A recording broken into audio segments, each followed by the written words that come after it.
Hi అండి, welcome back to మీ Najma's kitchen. ఈరోజు రెసిపీలో kushka with chicken gravy curry ఎలా ప్రిపేర్ చేసుకోవాలో చూసేద్దామండి.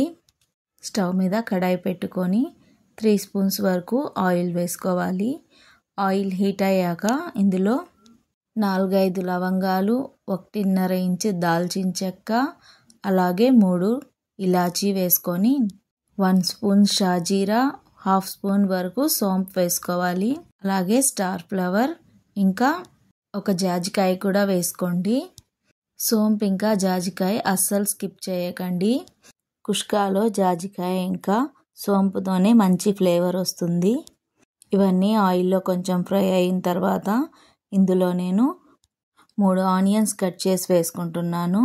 ఇవి బ్రౌన్ కలర్ వచ్చేంత వరకు ఫ్రై చేసుకొని ఇందులో 1 స్పూన్ వరకు అల్లం వెల్లుల్లి పేస్ట్ వేసి పచ్చివాసన పోయేంత వరకు ఫ్రై చేసుకోవాలి. అలాగే 2 పెద్ద సైజ్ టమాటాలు కూడా కట్ చేసుకొని వేసుకొని ఇందులోనే సాల్ట్ వేసుకున్నాను. సాల్ట్ వేయడం వల్ల టమాటాలు తొందరగా సాఫ్ట్ అవుతాయి. ఇప్పుడు ఇందులోనే 2 గుప్పెళ్ళంతా కొత్తిమీర పుదీనా కూడా వేసుకొని ఆయిల్లో బాగా ఫ్రై చేసుకోవాలి. ఇలా ఫ్రై అయిన తర్వాత ఇందులో 1/2 స్పూన్ పసుపు, 1.5 స్పూన్ కారం, అలాగే 1/2 స్పూన్ గరం మసాలా, 1 స్పూన్ ధనియా పౌడర్ వేసుకొని మసాలాలన్నీ కలిసేలా ఫ్రై చేసుకోవాలి. ఇప్పుడు ఇందులోనే 1 కప్ వరకు పెరుగు కూడా వేసుకొని పెరుగంతా ఈ గ్రేవీలో కలిసేలాగా బాగా కలుపుకోవాలి. ఇప్పుడు ఇందులో 1 స్పూన్ బిర్యానీ మసాలా కూడా వేసుకొని అంతా ఒకసారి కలుపుకొని ఇక్కడ నేను 3 గ్లాస్ రైస్ని 20 మినిట్స్ వరకు నానబెట్టుకున్నానండి. ఈ రైస్ని అంతా వేసేసుకొని రైస్ని గట్టిగా కలపకుండా పైన ఒకసారి కలుపుకొని ఇందులో 1 గ్లాస్ రైస్కి 2 గ్లాస్ వాటర్ చొప్పున నేను నానబెట్టుకున్న 3 గ్లాస్ రైస్కి 6 గ్లాస్ హాట్ వాటర్ వేసుకుంటున్నాను.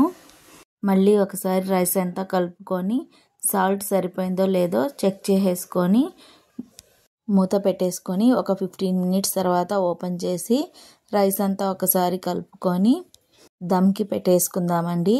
ఇది దమ్ అయ్యేలోపు ఇంకొక స్టవ్ మీద చికెన్ గ్రేవీ కర్రీ ప్రిపేర్ చేసేసుకుందాం.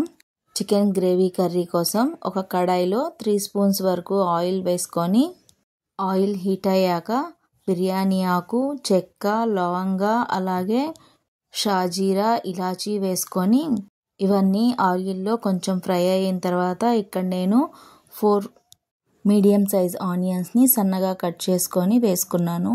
ఇందులోనే 1 స్పూన్ వరకు సాల్ట్ కూడా వేసుకున్నాను. సాల్ట్ వేయడం వల్ల ఆనియన్స్ తొందరగా ఫ్రై అవుతాయి. అలాగే 1 స్పూన్ అల్లం వెల్లుల్లి పేస్ట్, 2 పచ్చిమిర్చి స్లైసెస్, కొంచెం పసుపు వేసి ఆనియన్స్ సాఫ్ట్ అయ్యేంత వరకు ఫ్రై చేసుకోవాలి. అలాగే ఇక్కడ నేను 3 టొమాటోస్ని ప్యూరీలా చేసుకొని ఇందులో వేసేసుకున్నాను. టొమాటోస్లోని పచ్చివాసన పోయి ఆయిల్ పైకి వచ్చేంత వరకు ఫ్రై చేసుకొని ఇందులో 1.5 స్పూన్ వరకు కారం, అలాగే 1 స్పూన్ వరకు ధనియా పౌడర్ వేసుకొని మసాలాలోని పచ్చివాసన పోయేంత వరకు ఫ్రై చేసుకోవాలి.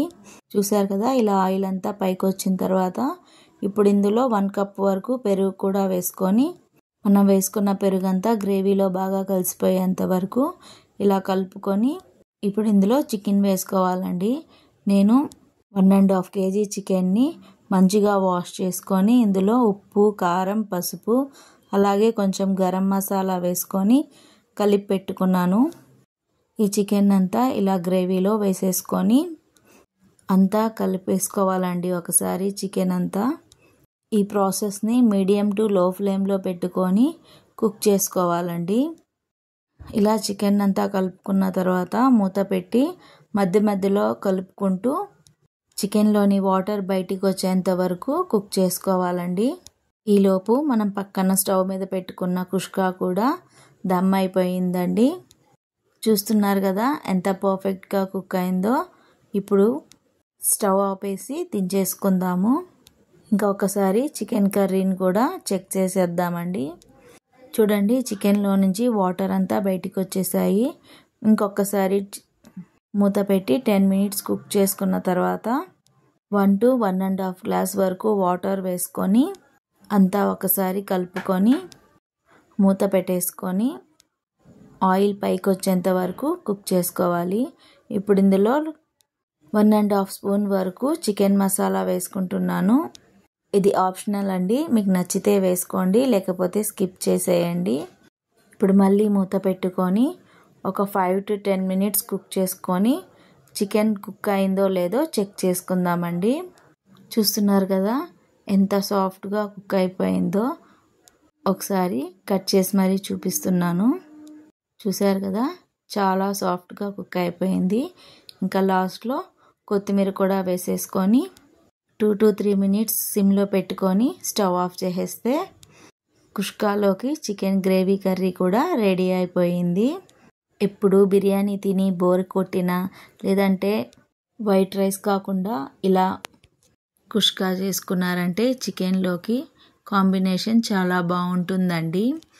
ఇంటికి ఫ్రెండ్స్ కానీ రిలేటివ్స్ కానీ వచ్చినప్పుడు ఈ రెసిపీ చేశారంటే ఇంట్లో వాళ్ళకే కాదు వాళ్ళకు కూడా తప్పకుండా నచ్చుతుందండి.